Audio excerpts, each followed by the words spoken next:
కూటమి ప్రభుత్వం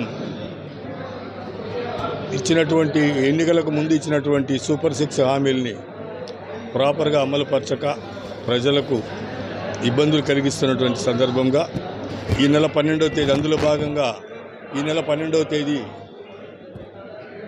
యువత పోరుబాట అనే కార్యక్రమానికి వైఎస్ఆర్ కాంగ్రెస్ పార్టీ జిల్లా కలెక్టర్ గారికి రిప్రజెంటేషన్ ఇచ్చి నిరసన తెలిపి ప్రభుత్వాన్ని డిమాండ్ చేసి అవి సాధించేదానికోసం కార్యక్రమం ఏర్పాటు చేయడమైంది. అందులో వైఎస్ఆర్ కాంగ్రెస్ పార్టీ యువకులు, నిరుద్యోగులు, అలాగే విద్యార్థులు పాల్గొనవలసిందిగా విజ్ఞప్తి చేస్తూ ఉన్నాం.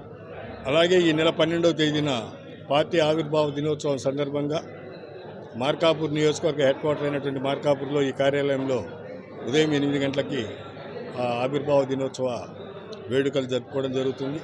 అలాగే ప్రతి మండలంలో కూడా మండల హెడ్ క్వార్టర్లో ఆయా స్థాయిలో ఉన్నటువంటి మండల నాయకులందరూ కూడా పాల్గొని అక్కడ విజయవంతం చేయవలసిందిగా కోరుతా ఉన్నా. అలాగే ప్రభుత్వాన్ని కూడా డిమాండ్ చేస్తూ ఉన్నాం. ఈ సుమారు 4,600 కోట్ల రూపాయలు మీరు బకాయి పడినారు. విద్యార్థులకు ఫీజు రియంబర్స్మెంట్ అయితేనేమి, వసతి దీవెన ద్వారా అయితేనేమి అవి వెంటనే చెల్లించి వారి విద్యకు అఘాతం కలగకుండా వారి విద్య కొనసాగేలాగా వారు మంచి ఉన్నతమైనటువంటి స్థాయికి ఎదిగేదానికి సహకరించవలసిందిగా డిమాండ్ చేస్తూ ఉన్నాం.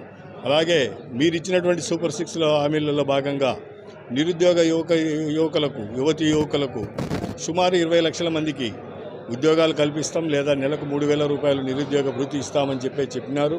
అది కూడా వెంటనే ఆచరణలో పెట్టవలసిందిగా వైఎస్ఆర్ కాంగ్రెస్ పార్టీ తరఫున డిమాండ్ చేస్తూ ఉన్నాం. Thank you.